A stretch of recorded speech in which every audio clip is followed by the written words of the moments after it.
having to slap the DOJ into doing its job, the bipartisan bombshell from Massey and Khanna, the 3.5 million pages dumped with that pathetic little untrue claims disclaimer, and the massive gap between what the powerful get to see and what they let you see. One thing is crystal clear. This isn't transparency. This is a cover-up wearing a cheap transparency costume.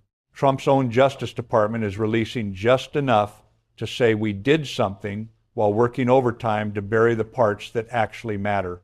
They redact his name, they flag his allegations as sensationalist, they hide the full story behind black bars, and then have the nerve to call it justice.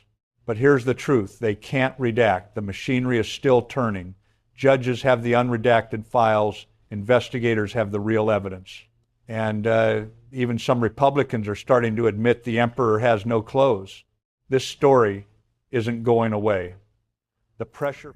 Okay, the thing with the Epstein files, with the Trump administration, there's always some kind of distraction. You have the latest assassination attempt. You have the war with Iran.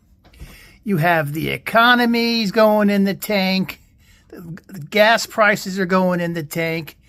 Every day you have the faux fraud investigations where the DOJ is coming up with these phony fraud investigations, generally dealing with healthcare and Medicaid and things like that, because, you know, the Republican Party is against healthcare and Medicaid. So, well, you can kill two birds with one stone trying to dig up all this fraud. And while they're doing all this fraud, they appear to be legitimate and trying to help the country. But really, they're covering up a pedophile ring, which is widely believed to include Donald Trump.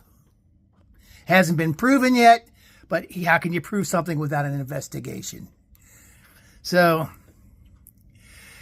I hope, for the sake of justice and for the survivors of the sex trafficking and for horrible, disgusting acts that it was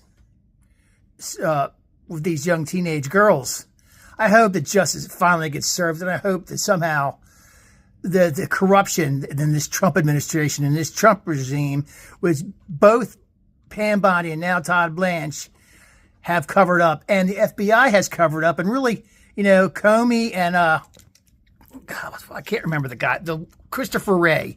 You know, even when Biden was president, you know, were there loyalists in the FBI that were covering this up? We need to find out. This goes pretty deep.